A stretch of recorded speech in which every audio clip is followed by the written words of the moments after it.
really, the banjo is the American instrument, and it was made by both black and white cultures came together to produce this instrument. Together with his mentor Tom George, Christian Stanfield has been making banjos for decades. Their workshop is located about an hour's drive from Memphis. Wooden parts, strings, metal rings, and peg heads. Visitors see hundreds of small details and parts because everything is done by hand. There are two distinct parts. There's the round part, which we call the rim. It's actually called the pot when it's got all of its parts on it. The rim is just the wood part. But you have the round part and you have the straight part, and they're made separately. The body consists of several layers of wood. I will resaw it into smaller pieces like this. And I'll put it in a steam box, and the steam will make it very soft. And then I will put it in this form, and it will actually be able to bend without breaking. It'll bend around this. And I will put one layer inside and another layer inside, and I cut a little joint on it so that it gets flush. And when I get 3 layers done, I take it out, I glue it all together. When it comes out, it will look something like this. After the rim is ready, George carefully polishes it. Years ago, he taught Stanfield the secrets of banjo making.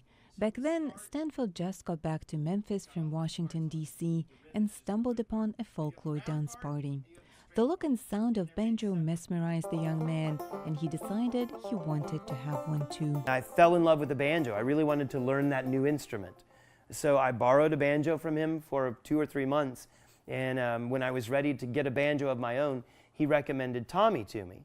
He said, you know, don't buy a banjo on the internet or in a store. You can actually, there's a guy in Fayette County who builds them. I just like to make things, and woodworking, banjos, furniture, whatever. Tom George is one of the best-known banjo makers in America, and he knows a true passion for banjos when he sees one. When Stanfield asked to become his student, he immediately agreed. I would come over, and his wife would cook dinner, and we would eat dinner, and then we would go out in the shop and work for a couple of hours.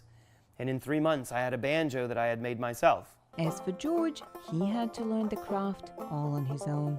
I wanted a banjo when I was a teenager, and so I mowed yards around my neighborhood to raise money, and I bought a banjo. One that I bought, which wasn't very good, and I said, maybe I can improve it, so I started trying to improve that one. It takes around 4 to 6 months to make one banjo, and because the neck and the body are connected at the very end of the process, the craftsman can work on a few banjos at the same time. And in the spare time, do what they love dearly, play the banjo.